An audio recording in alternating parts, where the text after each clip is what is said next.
Hello. Hello! Hi. Tomis, Hi. how would you describe your film using only emojis? Emojis I don't know, but emoticons, yes. Because this is a story about an old man and a cat, and specifically, I've got it in the story that he's a reviewer of cafes, so he uses a typewriter. So what I'm thinking is potentially, hear me out, it's going to be the colon and then the 3. So it's like a little cat face. Ah, So that's how I'm describing Sonderambla. what came first, the desire to make it virtual reality or the script idea? This isn't the first VR story I've done, so I'm kind of in this world already. But the story of Sonderambla came up, funnily enough, when I was in Barcelona and walking down Las Ramblas, this beautiful street in the center of Barcelona. And in that moment, I'd already been kind of thinking about this idea of Sonder, about this idea of, which by the way, Sonder is the sudden existential realization that everybody around you, especially in a big crowded space, is living a life as full and as filled with heartbreak and love as yours. And I really got that sense that in a space like La Rambla, you're going to see people from every single walk of life. And I found that to be really interesting. I think that's like a location just by itself that had a story inherently attached to it. It could be told in many mediums, but I really think that the immersive medium was the way to do it. Because this was all about being able to spot somebody in the crowd from your own volition and looking into their lives from there. The original version of Sonderambla was very different. It was much more of a kind of like a pulp fiction-y type story where it would cover multiple people at once. And then when it actually came down to writing the story, I spent a good while kind of figuring out who these different characters were and like how they fit together. And then I sat down to write the story about the old man, and I had it done in half an hour. It was one of those moments was like, oh, I found out within myself, this is what I find interesting. And he's someone that I understand who this person is. So Tomis, in your film you have a mix of virtual reality and mixed reality. How did that come to be? Simply because I was looking at the themes of Sonder. So of this idea that you should be able to see somebody and see the life within them, see all this love and heartbreak within them, and have that something that can be taught, something that can be practiced, something you can get better at doing. And really, virtual reality is a great tool for giving agency to the person in the seat to actually choose where they're going to look. But then the step beyond that is kind of what I'm playing around with the Sonderambla, is that at the very end, you switch it to mixed reality so that it no longer just tells you about looking out onto fictional characters and seeing the life within fictional characters, but physically lets you look out onto the real people of the exhibition space and to exercise that same skill. And so one of the things that mixed reality can do that no other medium can do is it hands the camera to the player themselves. Wow, nicely positioned. Thank you. How long did the whole process take from creating a concept to final build? It was something I was actually doing as part of my master's degree. So very first project of the very first year, I was kind of writing up a pitch for what Sonderambla could be. And at that point, it was still looking like that kind of pulp fiction-y kind of story. And then it was through that process that I got a real sense of oh, this Pedro character is actually really interesting. And so that's where me and Camilla, the two writers on this project, got together and wrote out this story of Pedro and his journey through love and grief and Sonder.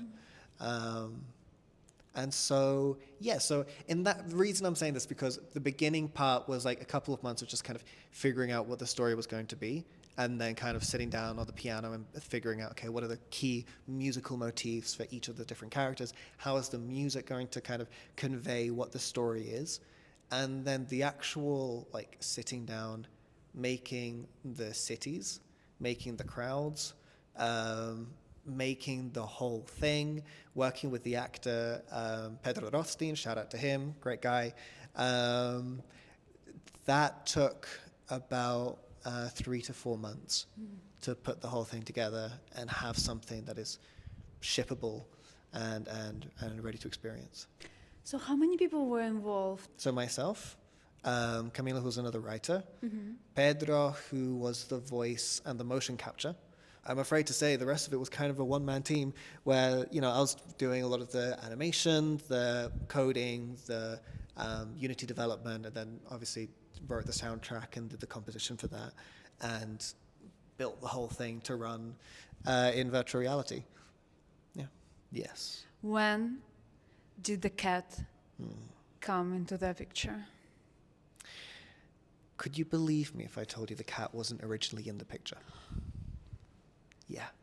So when it was first drafted, there was a version where it was just going to be you in the space, and then I wasn't quite kind of figuring out how on earth like any of this was going to fit together. And then that's when I got the idea of like, oh, actually, what you could do is potentially have a way of interacting with these different groups of people. If you as the player had a laser pointer and you had a cat that would follow the laser pointer and then jump into people's scenarios, then that would be like the icebreaker.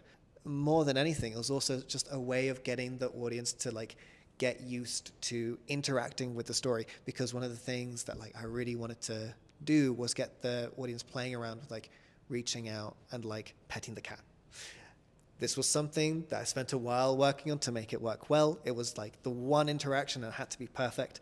So like that was you know, getting the haptics to go, you know, to fit right with that. Yeah, because it vibrates. It vibrates, yeah. So that was like a custom-made haptic. So it's basically getting the audio file of like cat purring and then just like making it rumble really low and like hard, so like you properly feel it like shake through your hand as you go through it.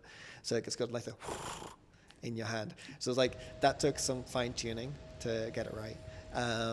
But then, yeah, once you get used to that kind of thing of like touching out the cat, when it then comes to like reaching Pedro for the shoulder, that's something that's been taught, and it doesn't feel like it's something that's too, it doesn't take you too much out of the story. It's about kind of establishing these behaviors, and then so that when the narrative needs it, it can get you to engage with it.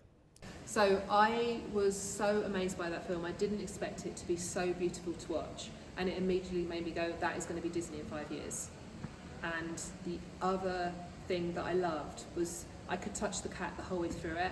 And if I was a child that couldn't have a pet, imagine just that, just being able to actually have a relationship with a pet that you can feel, that you have a vibration. It could be a dog that you're playing catch with. What about if it's a mermaid? It doesn't matter what the creature is. It could be completely animated, it doesn't even have to be real, but the fun a child could have with that, it's just, yeah, that just blew my mind. While we are on a picture side of this conversation, can you please describe your style choices? I'm really glad you brought this up. This was something that I started working on with on a previous project called Blossom. Shout out to Monica and Iris, who are two people I've worked with on making that happen. We were basically hearing about these different art styles that were going around. We saw the work of a specific artist called Cody Gindy. We started learning more about the techniques of hand-painted normal maps. The process of doing a bunch of maths and then painting over the maths to make it look like brushstrokes. Yes, if anyone does 3D animation, it's baking a 3D map, going to Substance Painter, picking out those colors, painting over that, so each individual blotch painting over it, so that when the light hits it, the computer reads that entire section as a paint stroke instead of a curved surface. And then that's how you end up with the effect of these like individual brushstrokes flying through the air. Yeah, it's probably difficult to get into. I think the whole thing about getting into virtual reality is that like there's so many tools at your disposal to get into it. It's so much easier now than it used to be. If anyone's, got themselves a headset or like knows somebody with a headset, get yourself like Tilt Brush, or nowadays it's actually Open Brush. So get yourself Open Brush, play around with that. You will be amazed by how intuitive it is. And then just like that, you get a sense of like what it's like to paint in 3D space. You get a sense of what it's like to build 3D environments. There are ways of exporting scenes from OpenBrush. So all of these tools, like Quill as well, like get used to using Quill. These are things that like are easy to pick up, and then you can spend a lifetime mastering. And I think Sonderambla wouldn't have existed if it wasn't for like the years I think I've spent with like open brush and kind of getting used to like the way that looks and the way that paints and the way that space works in VR. So yeah, open brush. Wow. Highly recommend it. And it's Get free. on it. And It's it's free. open. It's free. It's open software. Like honestly, like go for it. Yeah.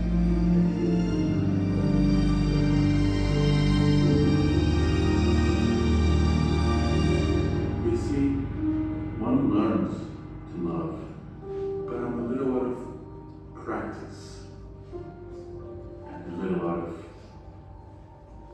time. Turn around, everybody!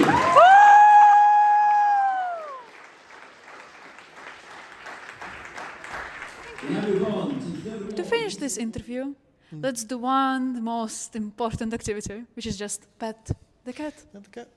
Love the cat. Love the cat. Love the cat. Appreciate the cat. Thanks for having me. Yeah, thank you, Thomas. Thank you. Woo!